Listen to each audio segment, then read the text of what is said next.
দেখুন, নতুন সরকার, পিসির সরকার গেছে আর পিসি সরকার এসছে, এমনটা তো ব্যাপারটা নয়। It will take time.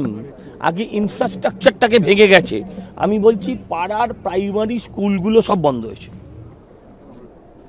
24 সালের লাস্ট ডেটা অনুযায়ী 8,200 স্কুল বন্ধ হয়েছিল 24 সালে।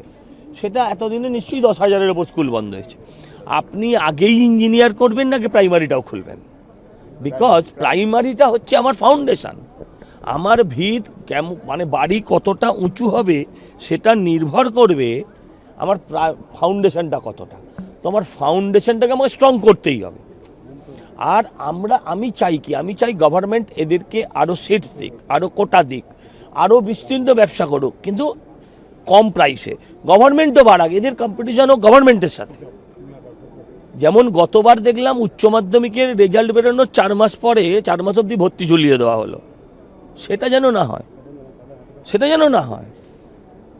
দেখুন, শিক্ষাটা ঠিক আছে, শিক্ষা পয়সা দিয়ে করতে হয়, দক্ষিণা দিতে হয়, বাট শিক্ষা যদি কমোডিটি হয়ে যায় তাহলে ভয়ঙ্কর।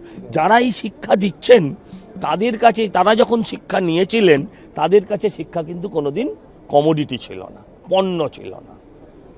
তাতেই তারা শিক্ষিত হয়েছেন। আমি আশা করব তারাও সেইভাবেই চালাবেন। এরা বাড়ুক, এরা বাড়লে বাইরের ইনভেস্টমেন্ট বাড়বে, এরা বাড়লে বাইরের ছেলেমেয়েরা আসবে। দেখুন, একটা যদি বাইরের ছেলেমেয়ে আসে, একটা যদি হাব তৈরি হয়, আমি বলছি উড়িষ্যার বিভিন্ন জায়গায় হাব তৈরি হয়ে গেছে, এডুকেশন হাব। এখানে আমাদের সেরকম নেই। এখানে হাব বলে মিষ্টির দোকান, মিষ্টি হাব বলে 4টে দোকান লাগিয়ে দিয়েছে। এগুলো মানে মিথ্যাচার।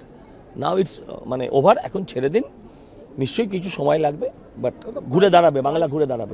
কলেজগুলো যেগুলো পড়াচ্ছে সরকারি জায়গায় কি সেই মানে পড়ানোগুলো কি আসবে? সেই একদম আসতে হবে, তো একদম আসতে হবে।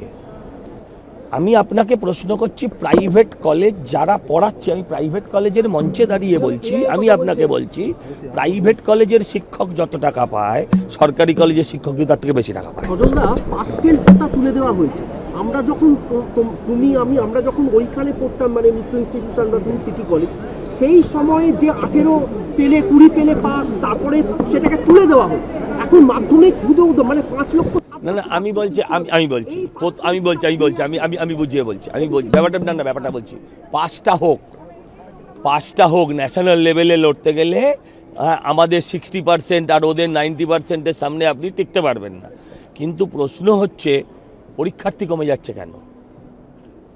আপনি যখন পরীক্ষা দিয়েছেন তখন 16 লাখ, 18 লাখ, এখন 8 লাখ। 50% ছেলেমেয়ে কোথায় গেল? লেখাপড়া ছেড়ে দিয়েছে? না, তারা কিন্তু লেখাপড়া ছাড়িনি।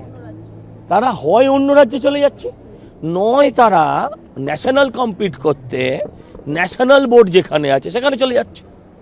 আমাদের সেই দিকটা নজর দিতে হবে তো, যে আমি যেমন ন্যাশনাল বোর্ডের সমান নাম্বার দিলাম, তো ন্যাশনাল বোর্ডের সমান স্ট্যান্ডার্ডে আমি কম্পিটিট তো করবো, সেটা করছি না। চেঞ্জ তো হতেই হবে।